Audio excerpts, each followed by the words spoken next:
एक बहुत अमीर आदमी ने एक भिखारी से पूछा, तुम तो इतने हट्टे कट्टे हो फिर भी भीख क्यों मांग रहे हो?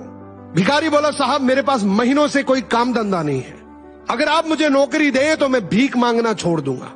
अमीर बोला, मैं नौकरी तो नहीं दे सकता, लेकिन तुम मेरे बिजनेस पार्टनर बन सकते हो। मेरे पास एक चावल का प्लांट है, तुम चावल बाजार में सप्लाई करो और मुनाफा महीने के अंत में बांटेंगे। भिखारी ने कहा, लेकिन कैसे बांटेंगे? क्या मैं 20% लूंगा और आप 80%?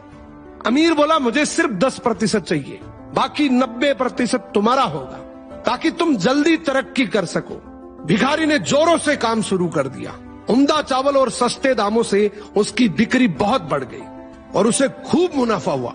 लेकिन जब मुनाफा बांटने का समय आया तो भिखारी ने सोचा, सारी मेहनत तो मैंने की है, तो अब अमीर आदमी को 10% क्यों दूं?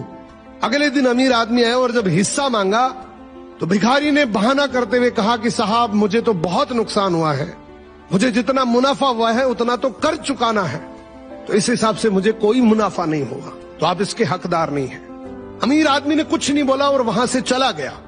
भिखारी बड़ा खुश हुआ, सोचा सारा प्रॉफिट मेरा हो गया, अब भिखारी उन पैसे से रोज मौज करे। ऐसे करते करते उसके पास से सारे पैसे खत्म हो गए। अब पैसे भी नहीं है और काम धंधा भी नहीं है, तो मजबूरन उसको फिर से भीख मांगना शुरू करना पड़ा।